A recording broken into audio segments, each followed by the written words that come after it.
vous asseoir. Amen, amen. Je bénis le Seigneur pour l'homme de Dieu,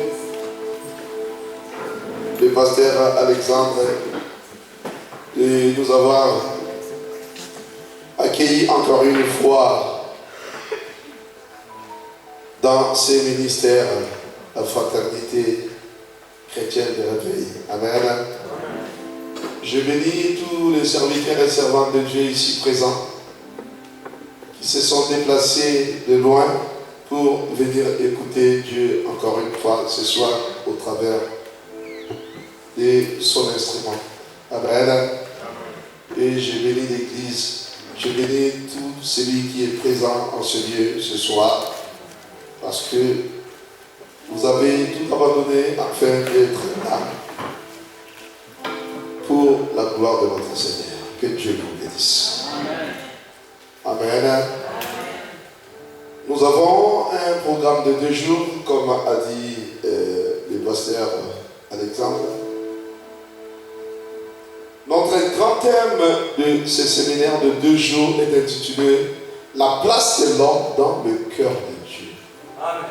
Alléluia. Nous avons tous des gens que nous connaissons. Nous rencontrons des gens avec qui nous essayons un peu de nous approcher. Nous avons aussi des membres de famille, nous avons nos enfants, nous avons nos femmes, nos maris. Et chacun de tous ces gens que nous rencontrons dans nos cœurs ont une place. Mais ce n'est pas la même chose. Alléluia. Tu peux avoir des amis. Il y a des amis que tu aimes beaucoup plus. Et il y a des amis que tu aimes moins plus. Vrai ou faux? Vrai. Tu peux avoir des choses dans ta maison, des biens. Il y a des choses que tu aimes beaucoup plus. Et il y a aussi des choses que tu aimes, oui, parce que c'est à toi. Mais tu ne considères pas tellement trop. C'est pourquoi ce soir, nous voulons savoir quelle est la place de l'homme dans le cœur de Dieu. Amen, amen. Amen. Le sous-thème d'aujourd'hui est intitulé « Puis Dieu dit ». Amen, amen. Amen. Nous allons commencer par les commencements à la création. Nous sommes dans le livre de Genèse, chapitre 1er. J'aimerais bien que tu puisses avoir quelque chose pour noter. Ça te fera du bien. Genèse, chapitre 1er, nous sommes dans le verset 26 à 31.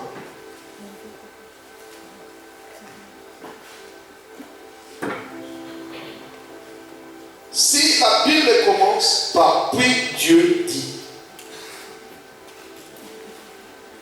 c'est que Dieu a commencé déjà à parler depuis. Alléluia. Dieu a parlé, il a parlé, et puis il dit, créons l'homme à notre image, selon notre ressemblance, et qu'il domine sur les poissons de la mer, sur les oiseaux du ciel, sur le bétail, sur toute la terre et sur tous les reptiles qui rampent sur la terre. Dieu créa l'homme à son image, il les créa à l'image de Dieu. Il créa l'homme et la femme. Amen. Nous pouvons acclamer la parole de Dieu.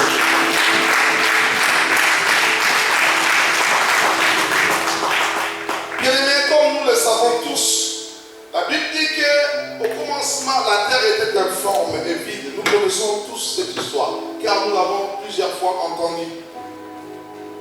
Puis Dieu a commencé à parler. Que telle chose soit, la chose fut.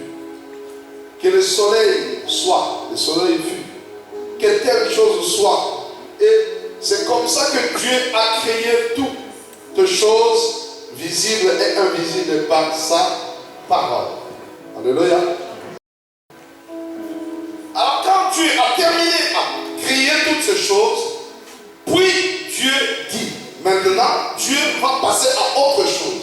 Donc, il a fini de créer tout ce qu'il avait à créer.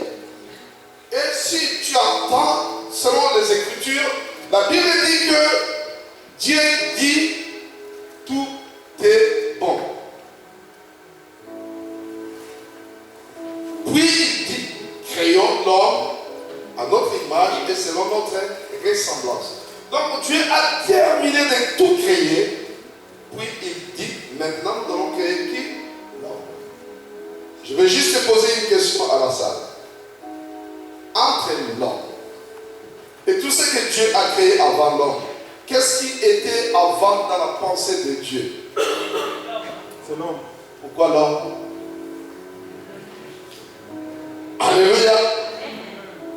Est-ce que l'idée de Dieu était déjà de commencer à créer le monde? Non. Dans son plan, Dieu avait l'idée première, c'est de créer l'homme. Je vais vous expliquer. Un homme qui veut se marier, il va commencer à se préparer. Il voit déjà dans ses pensées une femme qui viendra où? Dans sa maison. Alors cet homme doit se préparer. Il doit chercher à trouver une maison. Il trouve une maison comme la terre était aussi informe et vide. Et Dieu commença à mettre chaque chose à sa place. Aujourd'hui, il met quelque chose. Il y a de la lumière. Déjà, c'est bon. Dieu prend encore, il met autre chose. Demain, il met autre chose. Il continua. Il a mis toutes choses à sa place. Et quand il a regardé, après avoir tout créé, il a dit tout est bon. Donc maintenant, le moment est arrivé pour que j'aille chercher qui? Ah, est-ce que quelqu'un me suit? Alléluia. J'ai fini de préparer la maison. Maintenant, je peux aller chercher qui? La femme que j'avais besoin. Donc, l'idée de Dieu, c'était d'avoir un homme. Et c'est pour l'homme que le monde a été créé. Tout ce que tu vois, les choses invisibles et les choses visibles, il n'y a rien qui dépasse l'homme. Le monde a été créé pour toi. Alléluia. Oh homme, si tu savais qui tu étais, l'homme ignore ce qu'il est réellement. L'homme ignore la place que Dieu lui place. L'homme ne sait pas qui il est exactement. C'est pourquoi lorsque Dieu a rencontré Moïse, la Bible dit que Dieu lui parla. Dieu s'est présenté en disant, je suis le Dieu d'Abraham, d'Isaac et de Jacob. Dieu s'est présenté et il savait qui il était. Mais dans l'autre côté, Moïse, lorsque Dieu lui dira, je t'enverrai vers Pharaon pour sortir mon peuple, Moïse a commencé à poser des questions à Dieu. Qui suis-je, moi? Alléluia. Moïse ne savait pas qui il était exactement. Mais Dieu savait qui il était. Alléluia. C'est pourquoi Dieu s'est présenté. Bien aimé, la Bible dit, Dieu créa l'homme. Nous allons avancer. Nous sommes dans le même livre. Nous sommes dans Genèse chapitre 2, versets 1 à 2. Après que Dieu a créé l'homme, qu'est-ce qu'il a fait?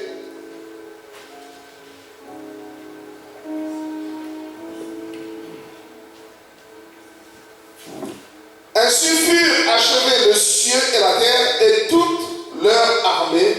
Dieu acheva au 7e jour son œuvre qu'il avait faite et il se reposa au 7e jour de toute son œuvre de ce qu'il avait fait.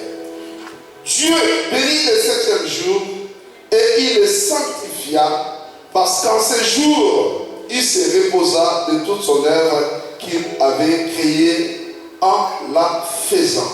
Dieu s'est reposé. Il a tout préparé, il a tout créé et il a a pris aussi l'homme, il l'a créé. Voilà ce qui va se passer. Genèse 2, chapitre 15 à 16, la Bible dit, l'Éternel prit l'homme et le plaça dans le jardin pour cultiver et pour le garder. L'Éternel Dieu donna cet ordre. Alors, tu ne pourras manger de tout arbre du jardin, tu pourras manger plutôt de tout arbre du jardin, mais tu ne mangeras pas l'arbre de la connaissance du bien et du mal, car le jour où tu en mangeras, tu mourras certainement. Parole de l'Éternel.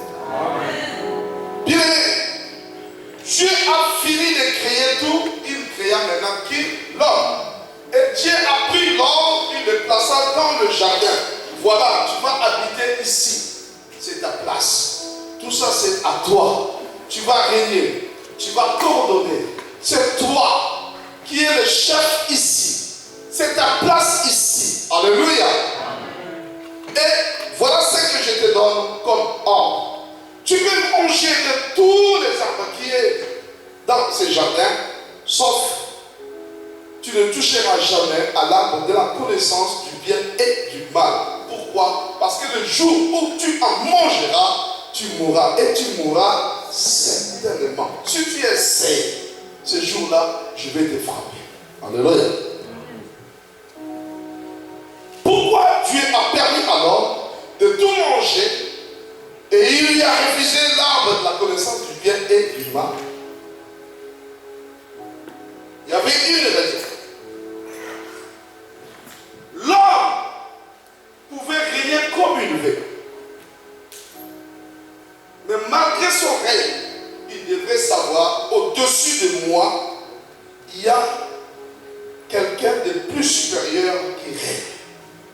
Donc, j'ai mes limites en tant que chef ici. À cette époque, bien aimé, l'homme pouvait appeler un lion, viens. Le lion vient. Alléluia. Il pouvait appeler, je ne sais pas quel animal féroce que tu connais, l'animal obéissait. Parce que l'homme avait le pouvoir, il avait le dessus sur toutes ces choses que Dieu avait créées. Parce que Dieu lui avait donné cette autorité, ce pouvoir de régner. Il était le chef. Mais au-dessus de lui, il y avait un autre chef. Donc, tu es là, tu te limites là, tu ne peux pas aller plus loin. Touche ça, mais ça, tu ne toucheras pas. Si tu touches, tu désobéis et ce jour-là, tu mourras. Et le jour que l'homme a essayé de le faire, la Bible dit qu'il était mort. Alléluia. Physiquement, il était vivant, mais spirituellement, il était mort. Car en lui, il y avait la vie de Dieu.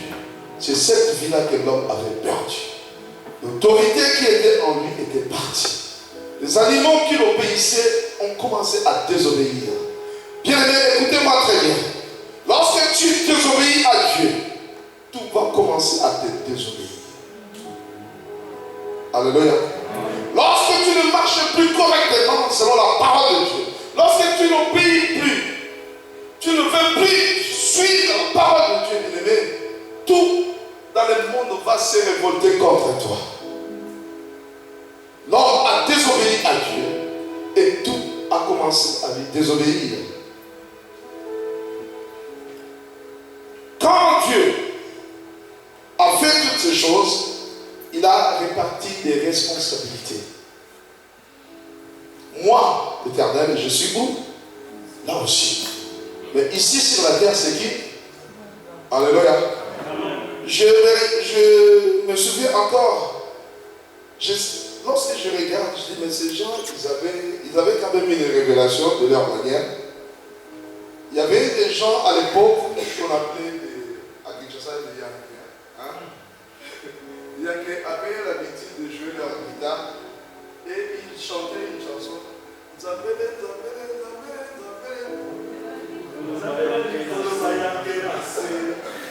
Alléluia. Dieu au ciel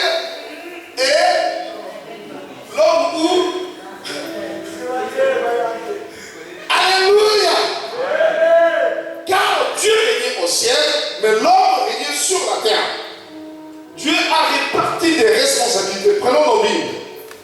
La Bible s'explique par elle-même. Amen. Nous sommes dans le livre des Psaumes, chapitre 115, verset 16. Psaume 115, verset 16. Livre des Psaumes. Est-ce que j'ai mis le cœur de moi? Alléluia. Amen. Nous lisons psalmiste de David. Psaume de David, chapitre 115, verset 16. Ça? Oui, c'est ça. Que dit les Écritures? Les cieux sont les cieux de l'Éternel. Les cieux. Alléluia. Les cieux. Parce qu'il n'y en a pas qu'un. Il n'y a pas qu'un seul ciel, mais il y en a plusieurs. Alléluia. Les cieux sont les cieux de qui? De l'Éternel. Les cieux de Dieu. C'est le ciel de l'Éternel. Mais il a donné la terre au fils de l'homme. il a donné la terre à qui? Au fils de l'homme. Alléluia. Le ciel, c'est le ciel de Dieu.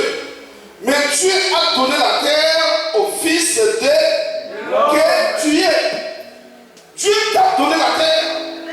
Dieu t'a placé là pour que tu puisses régner, coordonner, avoir le dessus, l'autorité, le pouvoir sur tout ce qui était sur la terre.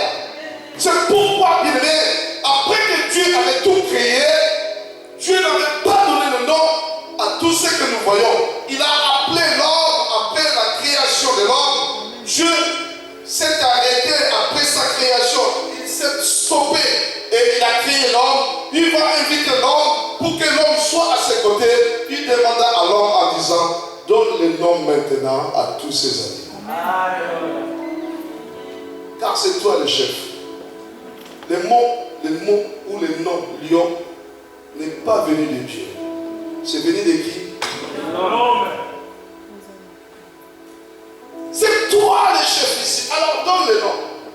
L'homme a commencé à donner comme il voulait. Même lorsque Dieu a créé la femme, Dieu n'a pas donné le nom à qui? Lorsque Dieu a créé la femme, il l'a mené auprès de l'homme. La Bible dit: l'homme se réveilla de son sommeil, il regarda à côté de lui, il a vu la femme. Et lui-même il a dit: voici cette fois-ci, La chair de ma chair. l'os de mes os et la chair de ma chair, et on l'appellera. Qui a dit? Femme. Qui a dit? Est-ce que c'est Dieu qui a dit on l'appellera femme? Non. C'est toujours l'homme. Il était chef, il régnait. Mais il y a eu le chaos, la chute. L'homme, lorsqu'il a pris ce que Dieu avait défendu, il a perdu son autorité, il a perdu son pouvoir. Personne ne l'obéissait. Alors, Dieu est venu le voir. Nous savons tous ce que Dieu a parlé à Abraham, à Adam, à Ève et à qui? Au serpent. Dieu a maudit les serpents. Dieu parla à la femme: pourquoi tu as fait ça? Dieu a dit à la femme: toi tu accoucheras avec douleur, mais ton désir se reportera toujours vers qui? Vers ton chef. C'est pourquoi tu verras les mamans dans la maternité, il va crier. Il y a de ces mamans-là, lorsqu'il donne naissance à un enfant, il insulte son mari, il crie, il dit tout ce qui lui vient dans le cœur. Mais après avoir sorti de cette situation, elle va retourner vers qui? Vers son Dieu. Amen, amen. Elle va aller chercher encore. Amen, amen. Gloire à Jésus. Est-ce qu'il y a quelqu'un qui me suit? Est-ce que je peux avancer? Alléluia. Alléluia. Je bénis le Seigneur parce que lorsque on a j'ouvre une parenthèse, pardonnez-moi. Lorsqu'on a fixé ces programmes, L'ennemi est venu m'attaquer. Jusque là, je ne pouvais pas parler. Même le matin, j'étais là, je ne pouvais pas parler. Mais j'ai prié Dieu, Seigneur, je suis venu pour ta mission et cela doit s'accomplir. Le Seigneur a ouvert la porte. Je vais parler. Alléluia. Je dis encore que je vais parler. Le monde est ténèbres me bouge. Je parlerai de ce jour-là. Amen, amen. Le Seigneur a commencé à maudire le serpent. Toi, serpent, parce que tu as fait cela, à partir d'aujourd'hui, tu mangeras de la poussière de la terre. Je ne sais pas qu'est-ce que le serpent mangeait avant. La Bible n'a rien dit, je ne dirai rien. Dieu avance encore. À partir d'aujourd'hui, tu vas marcher sur ton ventre. Je ne sais pas avant comment marcher le serpent. Je ne sais pas s'il y avait aussi des pattes. Et Dieu lui a enlevé cela. La Bible ne dit rien. Je ne dis rien. Je l'étais aussi. Mais une seule chose que je sais, Dieu lui dit, à partir d'aujourd'hui, tu marcheras sur, et c'est ce que nous voyons.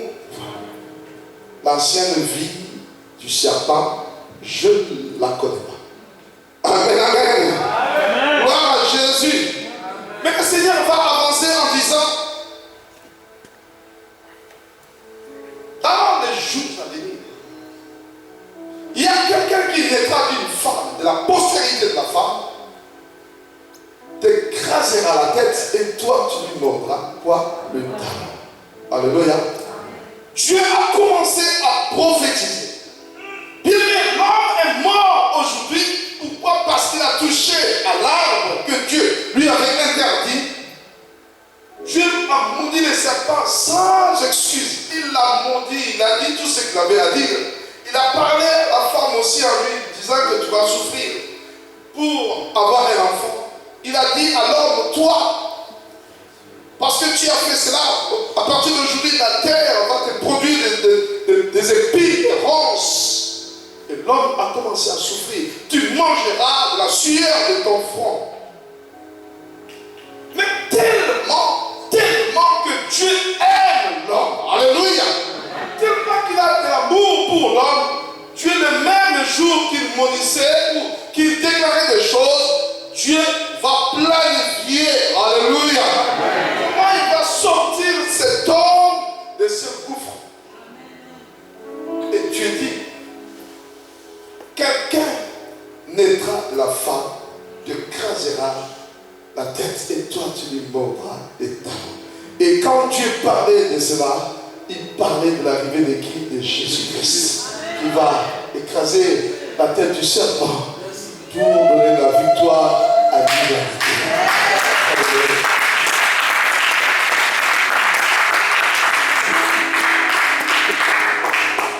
Alors, comment Dieu va sortir l'homme de cela? Il y a un processus de rétablissement de l'homme et qui va prendre des années pour qu'on arrive là où Dieu voulait que l'homme puisse arriver. Bien aimé, Dieu va aller visiter un homme que nous connaissons tous, que nous appelons tous le père de la foi, qui? Abraham.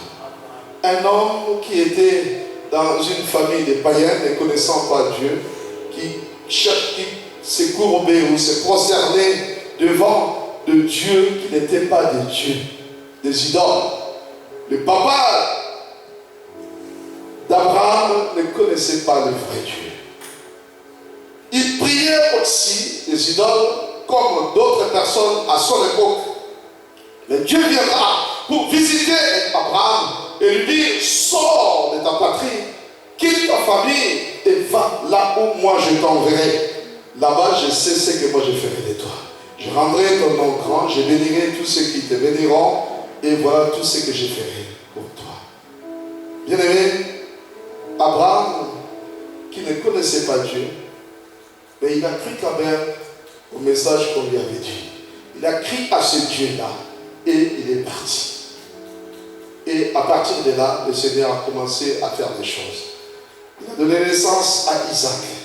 Isaac a donné naissance à Jacob et Ésaü. le Seigneur va aller encore visiter Isaac pour continuer à sceller l'alliance qu'il a fait à Abraham. Parce qu'il savait que par le canal d'Abraham, c'est lui dont j'ai parlé sortira. Alléluia. Dieu parle et fait alliance avec Abraham. Il va renouveler l'alliance avec Isaac et il va continuer sa mission pour aller encore renouveler son alliance avec Jacob.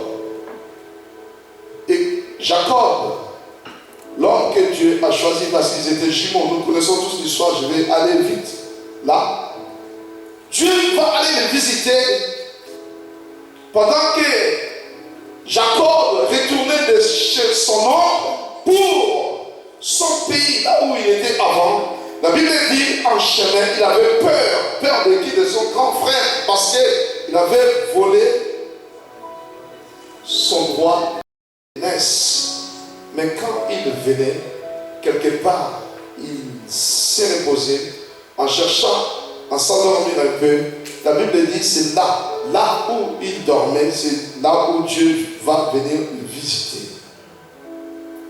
Pendant qu'il dormait, la Bible dit, il va voir une échelle qui commence par la terre et qui va monter juste à toucher le ciel. Dans sa vision, il voit des anges monter et descendre. Et là, au sommet de l'échelle, il verra qui? Dieu lui-même. Alors, il s'est réveillé de son sommeil. Et il a commencé à parler. Prenons nos Bibles parce que nous n'allons pas donner des choses selon nous.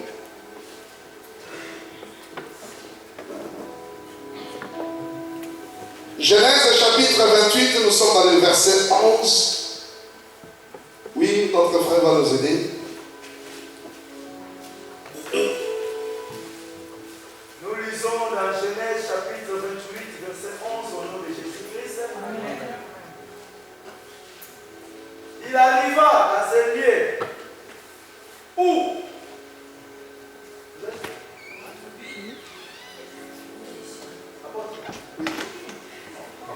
Allez-y. Merci. Il arriva dans un lieu où il passa la nuit, car le soleil était couché. Il lui prit une pierre, dont il fit son chevet et il se coucha dans ce lieu-là. Parole du Seigneur. Continue. 12. Et il eut un songe. Et voici une échelle était appuyée sur la terre et son sommet touchait au ciel. Et voici les anges de Dieu montaient et descendaient par cette échelle. Verset 13. Et voici, l'Éternel se tenait au-dessus d'elle et il dit, je suis l'Éternel, le Dieu d'Abraham, ton père est le Dieu d'Isaac. La terre sur laquelle tu es couché, je la donnerai à toi et à ta postérité. Alléluia. Alléluia. Alléluia. Dieu avait déjà au départ donné la terre à qui? À l'homme. Mais lorsque l'homme a perdu en chutant, cette chose lui a été arrachée. Amen. Mais Dieu va revenir encore en visitant Jacob pour lui dire, la terre là où tu te tiens, je la donnerai à qui? À ta postérité. Donc je vais vous rendre cette chose que vous avez perdue. Alléluia.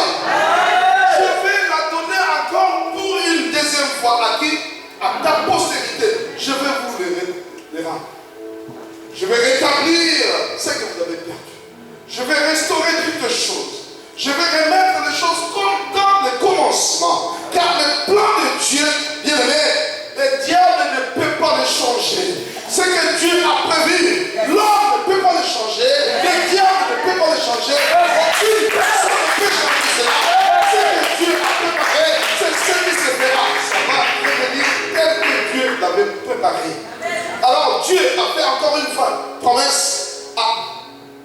Jacob, cette fois-ci, en lui disant, la terre, là où tu es, là où tu te tiens, je vais la donner encore une fois à ta postérité.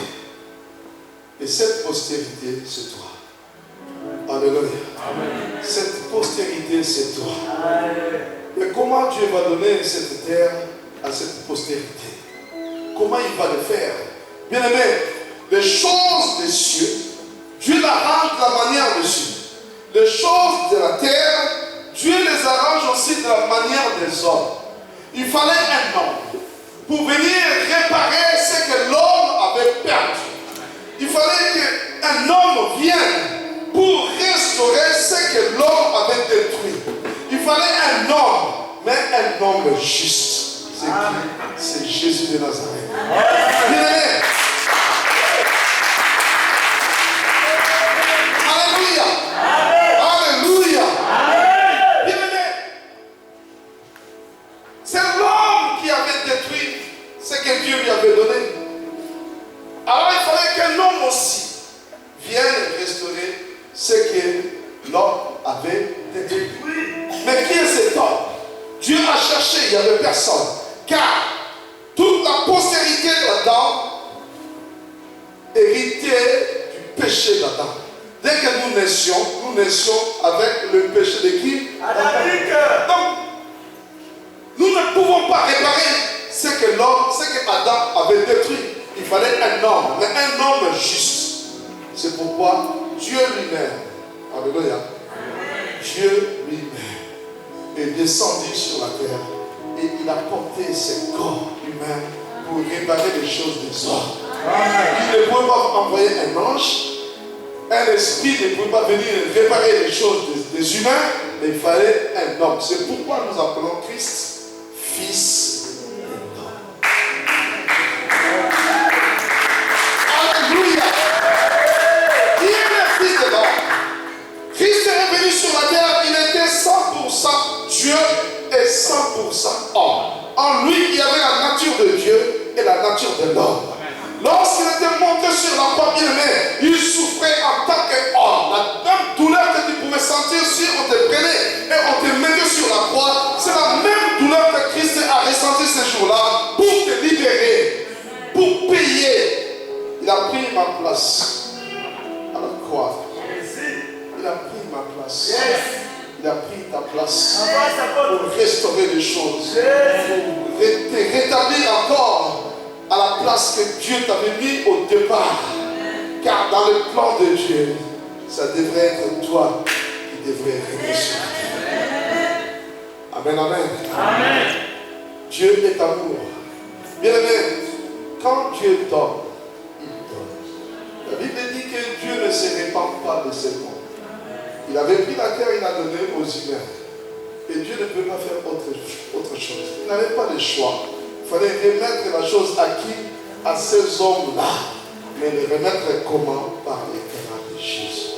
Jésus va venir. Il viendra restaurer les choses. Prenons nos Bibles. Il fallait une personne qui pouvait garder cette image de Dieu. Car lorsque Dieu a créé Adam, la Bible dit que Dieu l'a créé à l'image de Dieu et à la ressemblance de Dieu. L'homme était comme Dieu. L'homme avait le pouvoir comme Dieu. L'homme avait l'autorité sur la terre comme un Dieu. Il était un petit Dieu sur la terre. Alors il fallait que quelqu'un vienne, mais quelqu'un qui a l'image de Dieu. Prenons nos Bibles, le livre de Colossiens, chapitre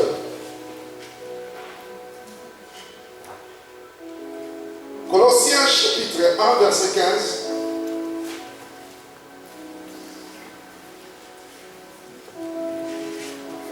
Colossiens 1, verset 15. Colossiens, c'est dans le Nouveau Testament. Ouais.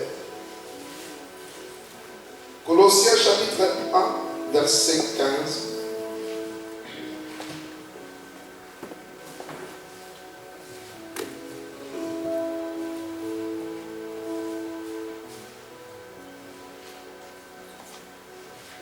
Quelqu'un d'autre a trouvé, peut nous lire? Oui, ma fille.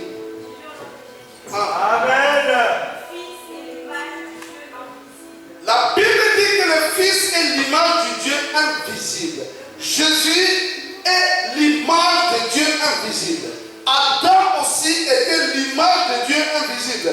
Mais lorsque Adam a péché, il a amené le monde dans le chaos. Il a perdu cette image. Amen. Mais quand Christ est venu, Christ a reçu, a gagné le diable. Bien aimé, je vais ouvrir une parenthèse.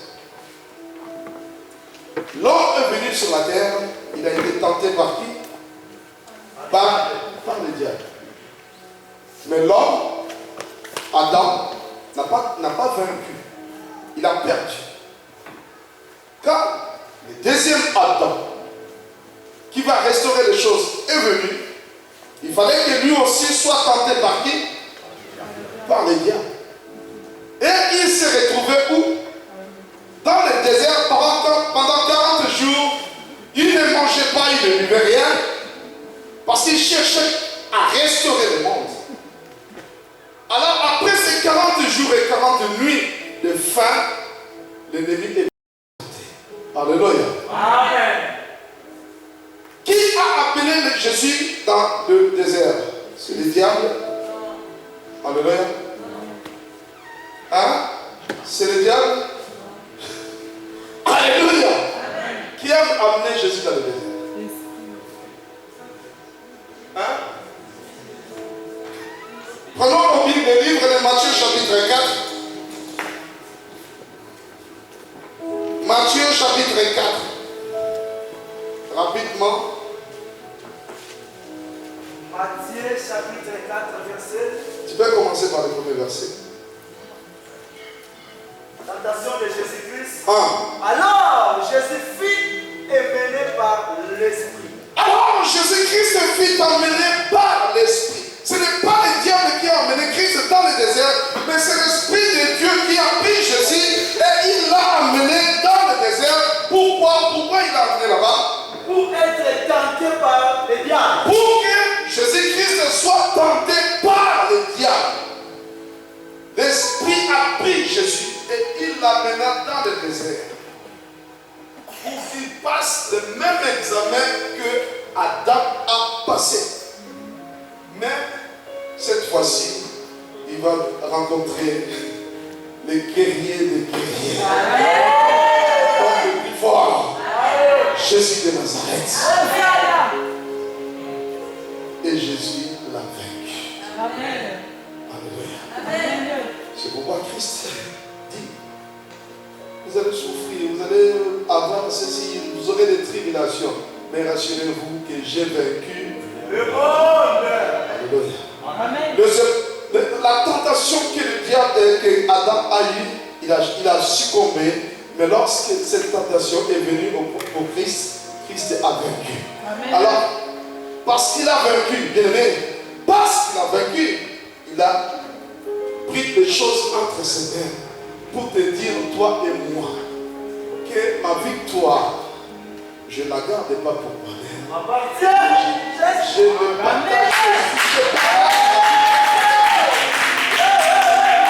ne partage ce que j'ai eu avec toi. Et je vous ai montré, parce qu'il a dit, soyez mes imitateurs. De la même manière que moi j'ai vaincu, de la même manière que vous pouvez vaincre aussi. Bien aimé, tu peux vaincre les péchés, tu peux vaincre la tentation, tu peux vaincre le mal, tu peux vaincre les démons, tu peux vaincre le diable. Bien aimé, il n'y a rien sur cette terre qui peut te faire effrayer. Bien aimé, nous avons vaincu. C'est juste prier Jésus. Tu es vainqueur. Alléluia. Le nom de Jésus nous donne la victoire sur tout. Il a vaincu.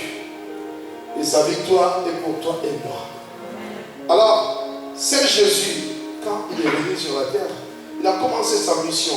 Il a commencé à inviter des gens auprès de lui. Il y a eu des gens qui sont venus.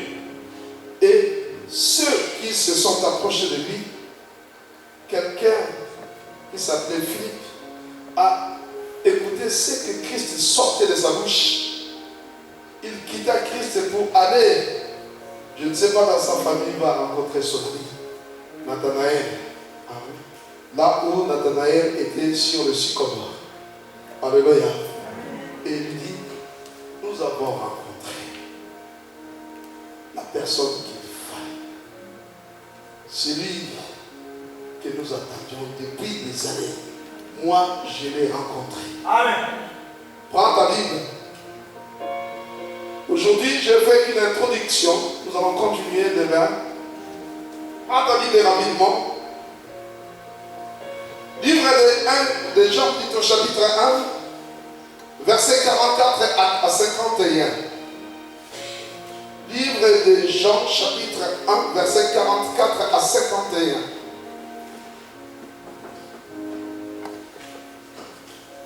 Évangile selon Jean, chapitre 1er, verset 44 à 51. 44 à 51, verset. On va aller ensemble. Oui, allons-y. Philippe était de Bethsaïda, de la ville d'André et de Pierre. Verset 45. Philippe rencontra Nathanaël et lui dit. La Bible dit que Philippe a rencontré Nathanaël et il commença à parler à Nathanaël. Nathanaël, écoute. Nous avons trouvé celui à qui Moïse a écrit dans la loi. Nous avons trouvé la personne dont Moïse a écrit dans la loi. C'est dont les prophètes ont parlé de lui. Nous l'avons rencontré. Nous avons rencontré cet homme. Oui. Jésus-Christ de Nazareth, fils de Joseph. Jésus-Christ de Nazareth, fils de qui? De Joseph. Fils de qui? De Joseph. Est-ce que c'est Joseph le père de Jésus? Non. Hein? Est-ce que c'est Joseph qui est le père de Jésus? Non.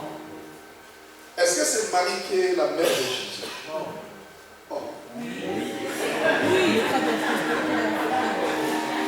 Alléluia! Est-ce que je réponds encore ma question? Est-ce que c'est Joseph qui est le père de Jésus? Non. Est-ce que c'est Marie qui est la mère de Jésus? Oui. Marie qui? Oui. Joseph non. Hein? Oui. Pourquoi Joseph non? Il mettra de la postérité de la femme.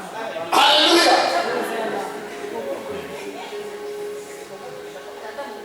Je vais vous expliquer une chose.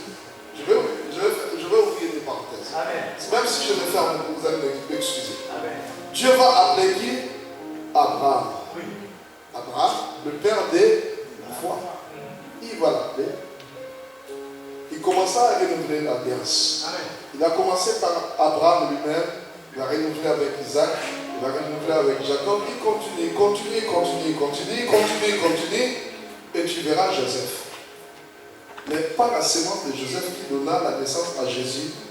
Mais si tu regardes dans la généalogie de Christ, tu verras Joseph, père de qui? Et quand on appelle Jésus, fils de David, parce que David aussi était dans la lignée de qui? D'Abraham. Et ça continue jusqu'à Joseph. Mais ce n'est pas Joseph qui a donné la sémence pour avoir Christ, mais on lui a attribué ses droits de paternité parce qu'il était dans la lignée. Ah. Ok. Alléluia! Il était dans la lignée de Jacob. Donc il était le père de qui?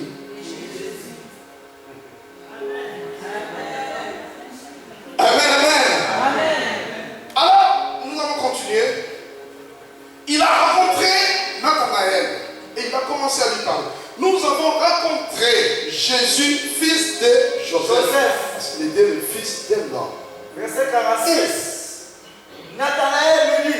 Nathanaël va répondre à Philippe.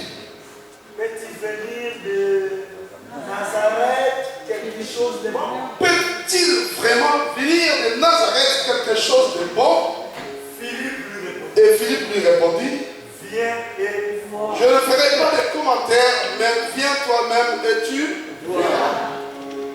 47e verset. Viens et vois de tes yeux et tu vas me donner raison. Oui.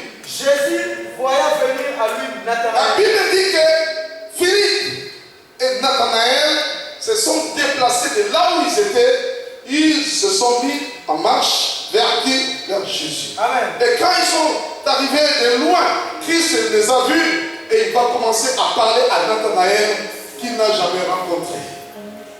Écoute. Jésus voyait venir à lui, Nathanaël dit de lui, voici vraiment un Israélite.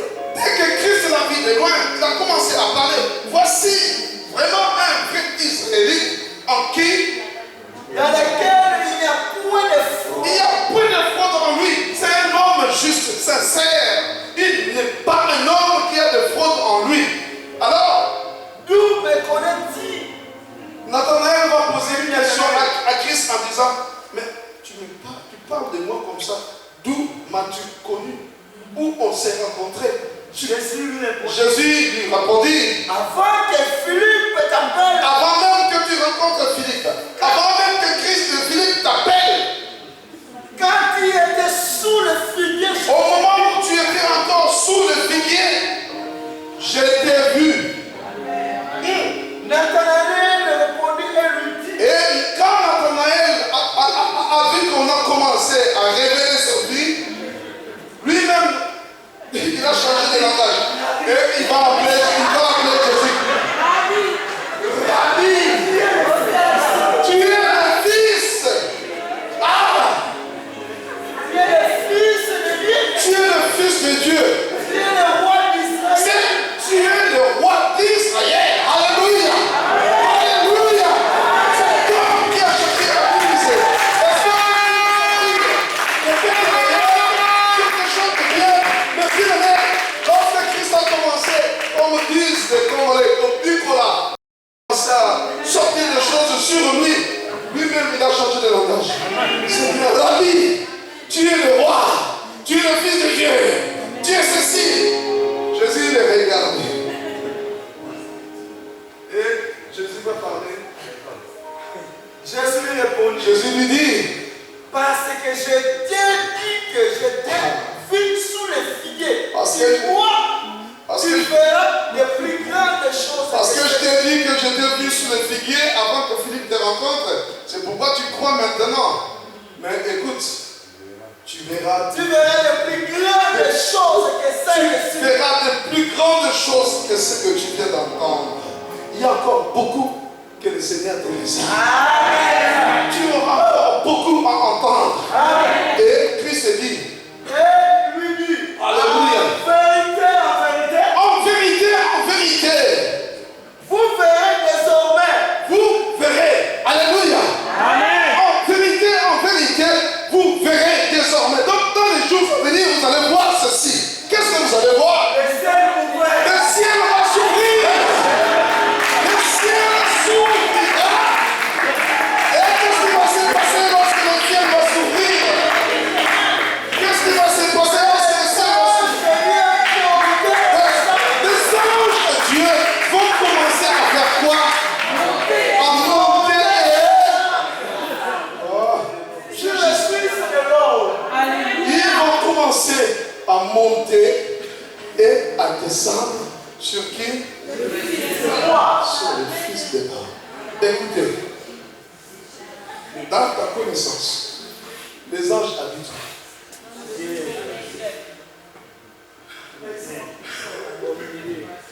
Alléluia! Où habitent les anges? Lorsque nous les invoquons, nous invoquons le ciel, Dieu les envoie, n'est-ce pas? Pour qu'ils descendent. C'est ça. Mais ici, la Bible dit, les anges venaient commencer Par monter. Les anges venaient monter et ça. Alléluia! Oh, mais les anges ont commencé en bas et ils montaient et ils descendaient. Quand Dieu a rencontré Jacob, c'était pareil. Les anges montaient et descendaient. Alléluia! Ils commençaient en bas et ils montaient au ciel et ils descendaient après. Alléluia! Alléluia! Les anges sont là